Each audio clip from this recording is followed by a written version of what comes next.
G'day, welcome back to the channel. So in today's video, I want to show you how to resolve an annoying pec minor muscle, whether that's overly tight or tender, or whether that pec minor muscle is contributing to some other neck or shoulder dysfunction.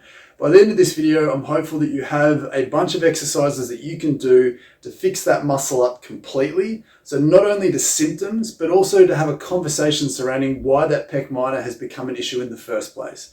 As we like to do on the channel, we need to make sure that you're also figuring out what the cause of that issue is so that you don't have to keep having this conversation consistently. So this pec minor muscle can be quite tender and sore in a lot of people.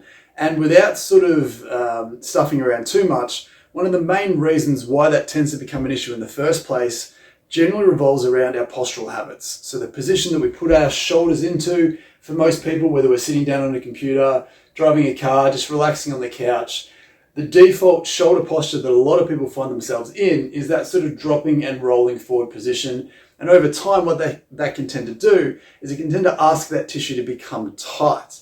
But much like we've spoken about previously about chest muscle tightness in general, and I'll leave a link up here if you want to check out this video we've done previously, most chest muscle tightness, whether it's the pec minor or the big pec major muscle that basically makes up the majority of the chest wall, what we don't necessarily understand well enough, and what I'm finding clinically, is that the onset or the origin of most chest muscle tightness is actually a consequence of upper back stiffness. The reason for that tends to be is that these chest muscles, so the pec minor and the pec major, they anchor onto that rib cage. So the pec minor muscle tends to anchor onto the top couple of ribs at the front, but those ribs wrap around the back and obviously insert into the upper back around the back. So when we're in these shapes a lot, where we're dropping down and rolling that shoulder girdle forwards, we're consistently hanging off those upper ribs, that upper back and the base of the neck.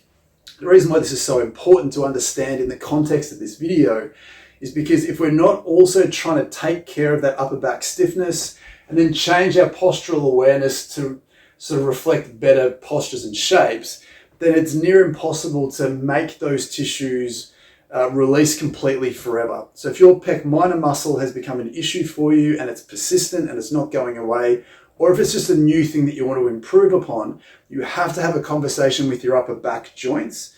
You also have to have a very important conversation about how good your postural habits may be if you want that tissue to be given permission to release and relax long term.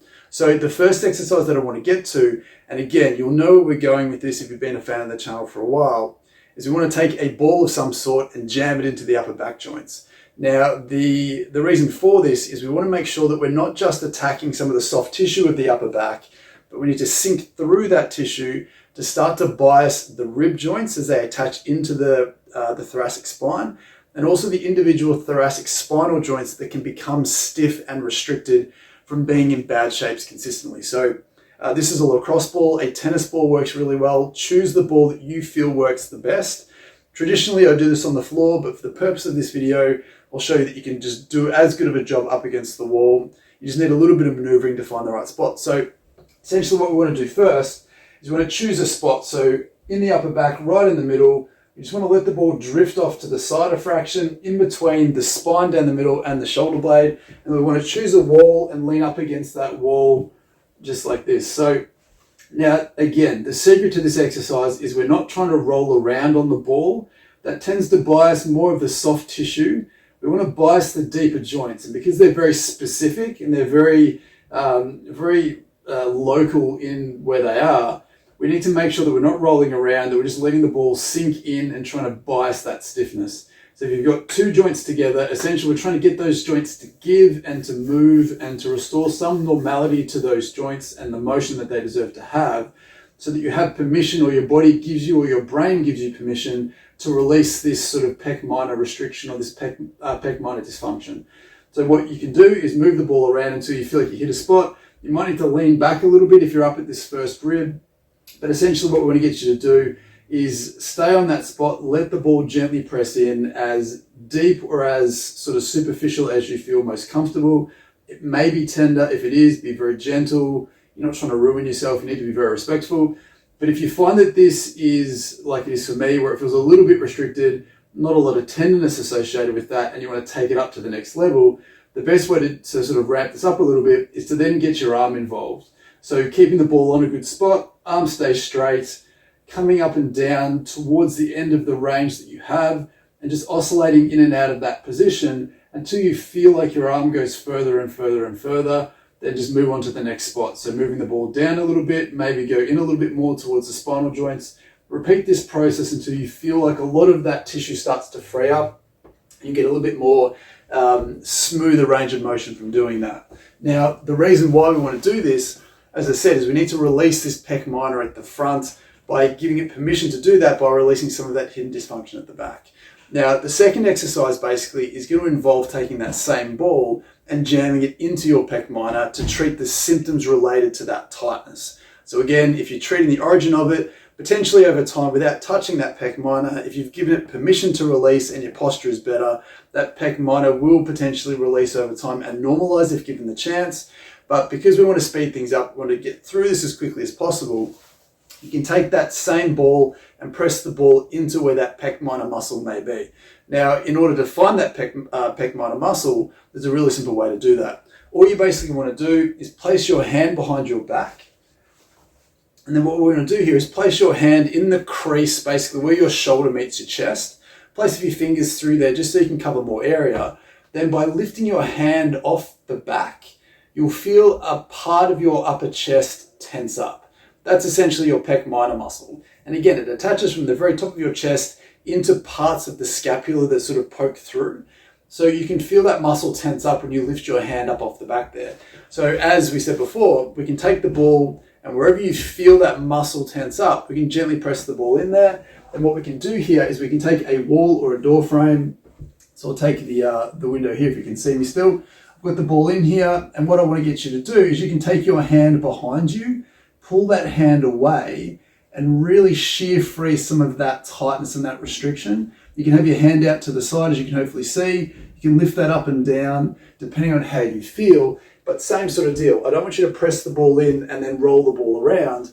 We want to compress that tissue, then use movement to shear that tissue free as best as possible. So leaning up against a door or a door frame where you can have your hand go past or behind you is very advantageous. Obviously, you can just grab the ball and dig it in, but we don't want you to roll it. We want to compress that tissue and then shear that tissue free as best as possible. And when you get up into these upper ranges, you will feel like you can really start to shear some of that restriction free to the point where you'll feel a lot looser and a little bit nicer almost immediately. So freeing the tissue up from the back gives it permission to release.